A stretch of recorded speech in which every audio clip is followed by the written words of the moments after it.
Depuis plus d'1 million d'années, nos ancêtres ont laissé des traces de leur passage. Ces témoins de notre passé ont résisté à l'épreuve du temps, oubliés de tous. Une équipe de spécialistes s'est lancée dans une série d'enquêtes à travers la France. Ils vont tenter de faire parler ces preuves et de réécrire une partie de notre histoire.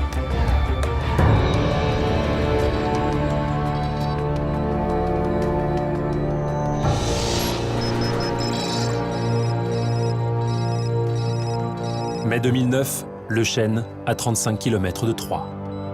Des archéologues découvrent un squelette d'apparence inhabituelle. Dans sa mâchoire est incrustée une dent de fer.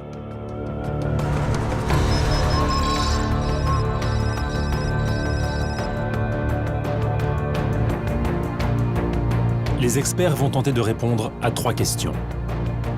À qui appartenait cette dent? Comment ce morceau de métal a-t-il pu être implanté dans la mâchoire? Les Gaulois maîtrisaient-ils déjà la chirurgie dentaire? Nous appellerons cette affaire le squelette à la dent de fer. La fouille de ce petit ensemble de tombes montre immédiatement, grâce aux objets découverts, qu'on se place au IIIe siècle avant Jésus-Christ, en plein milieu du second âge du fer. Comme souvent, malheureusement, les os sont très mal conservés parce que le sol finit par dissoudre la matière osseuse. Mais les dents restent préservées, ce qui est fréquent parce que l'émail dentaire se conserve beaucoup mieux que les os eux-mêmes. Et que voit-on dans cette sépulture? Donc les dents conservées, il n'y en a pas 32, mais il y en a 31. Il en manque une. Et à la place de la dent manquante, qui est une incisive de la mâchoire supérieure, un petit bout de fer. Donc là, évidemment, la question qu'on se pose, c'est est-ce qu'on n'aurait pas affaire à une prothèse dentaire? Alors, c'est tout à fait étrange, parce que les prothèses dentaires, à l'âge du fer, chez les Gaulois, c'est complètement inconnu. Donc pour en savoir un peu plus, pour vérifier cette hypothèse, il va falloir regarder de plus près, en laboratoire, à quoi ressemble ce morceau de fer. Pour remplacer la mâchoire détruite, un autre crâne humain datant de la même période est utilisé. Premier constat, la dent de fer s'implante parfaitement dans la mâchoire supérieure, là où l'incisive vient normalement s'ancrer. La prothèse métallique aurait-elle été implantée directement dans l'os de l'individu?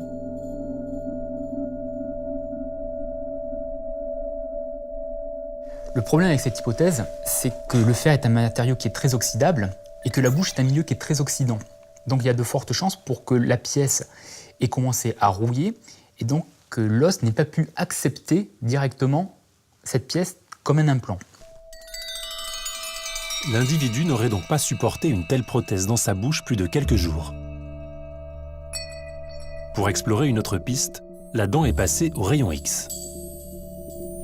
Sous l'épaisse couche de rouille, elle apparaît telle qu'elle était il y a 2300 ans. On se rend compte qu'en fait l'objet est au final beaucoup plus fin et effilé qu'il n'apparaît de nos jours. En fait, la corrosion et la rouille l'ont fait considérablement gonfler. Et donc quand on réalise des mesures sur l'objet, on voit qu'il fait entre 1 et 2 mm de diamètre. Et donc cette pièce, elle n'était pas véritablement implantée dans l'alvéole, mais plutôt directement dans le canal dentaire. Car quand la dent se casse, si la racine reste à l'intérieur de l'alvéole, on se retrouve avec un canal mis à nu qui fait entre 1 et 2 mm de diamètre et donc qui est compatible avec les dimensions réelles de la prothèse. Donc il faut se rendre à l'évidence, l'hypothèse de la prothèse dentaire est la plus plausible. On peut penser, mais on n'en a pas la preuve, que le bout de métal était habillé par une matière un peu plus adaptée, de l'os ou de l'ivoire par exemple. On n'en a pas de certitude. Autre paramètre, l'ancrage de ce pivot dans la mâchoire, c'était une véritable opération chirurgicale.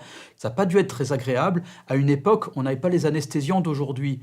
Donc est-ce qu'on peut en savoir un petit peu plus sur le personnage qui a subi cette opération chirurgicale assez déplaisante? En analysant les ossements du défunt, les archéologues parviennent à déterminer son sexe et son âge. Il s'agissait d'une femme qui devait avoir entre 20 et 30 ans au moment de sa mort. À l'intérieur de sa tombe se trouvent de nombreux objets métalliques. La défunte portait au poignet gauche un bracelet qui est tout à fait caractéristique des bracelets de cette époque. On a découvert également 2 fibules fermées sur le thorax, l'une en bronze, l'autre en fer, qui devaient vraisemblablement fermer le vêtement de cette femme.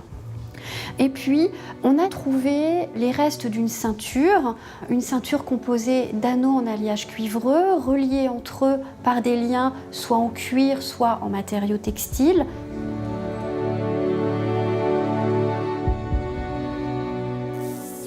Notre défunt à la dent de fer est donc finalement une défunte, et même une défunte d'un statut social assez élevé, les objets sont assez riches, et donc une opération chirurgicale pour remplacer une dent qui peut-être avait été cassée, ou peut-être même c'est un choix de remplacer une dent bien saine existante pour la remplacer par une dent vraiment qui va être très visible dans un matériau différent. On peut parler de choix esthétique et donc, à plus forte raison, de chirurgie esthétique. Donc on aurait vraiment un exemple tout à fait unique, on n'a pas d'autre comparaison, de chirurgie esthétique pour une Gauloise de l'âge du fer. Mais ça reste tout à fait exceptionnel dans ce contexte, il y a 2200-2300 ans.